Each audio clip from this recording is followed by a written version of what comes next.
Hi, and welcome to this quick tip tutorial, VDMX, where we're just going to go over some of the new and powerful video effects that are now built in that use Apple's Vision SDK and Core ML, allowing for advanced real-time video processing without the need for external hardware like an Xbox Connect or traditional chroma key type setups. First thing I'm going to do is go to the simple player. I'm going to shrink down this window. I'm going to eject, and I'm going to choose a FaceTime camera.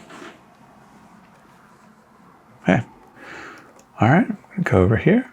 So the first effect that we're gonna look at is called Blur Faces, which does exactly what you hope it would do. Blurs out your face. And if you click on the output mask, you can actually see what the effect is doing. If you watched the previous tutorial on remove background, you could see how you could bring one output mask into another layer and start to add different effects to it. So just keep that in mind. It doesn't have to be just a dancing ball. It could be multiple dancing balls or a crowd of them if you want to point a camera at people. From here, you can adjust the blur level if you really want to see my face, or you can crossfade and get rid of the background, which is pretty cool if you only want to see my face. Likewise, if we switch this crossfade, you can see how you can quickly invert that mask, adjust the softness if you just want to see my nose, and adjust the radius. So you can stack this with other effects, like the fun face overlay effect, which would your vase over your face, or any layer for that matter.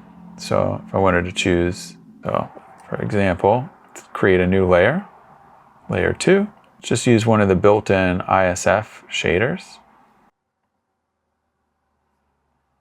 We're gonna hide this layer.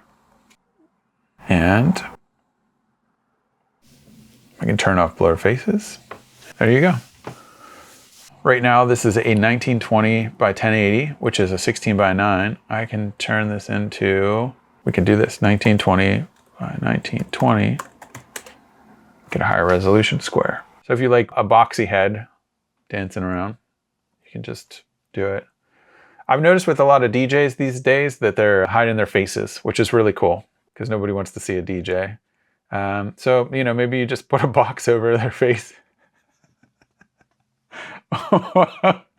while you're VJing, because maybe you had a bad conversation backstage and they sucked. And since you're controlling the visuals, you get to determine how they look on stage.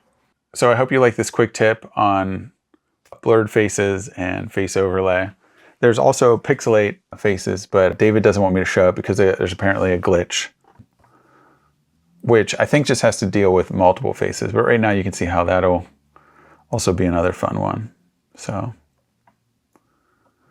I'm showing it, but I don't know if this will make the cut. It might, because I'm making fun of DJs. Not that I don't love DJs, I just only love certain DJs. Thank you once again. If you have any questions for us, you can always shoot us an email or shed some love on the forums and ask your questions there so that it might help other people in the future. Or you might get some unique answers. One of the best parts about VDMX is that it's modular, and there's a number of different ways in which you can achieve the same exact thing, or some variant of it that is maybe more to your preference, your installation, or whatever you're currently working on. So thank you, and have a great life.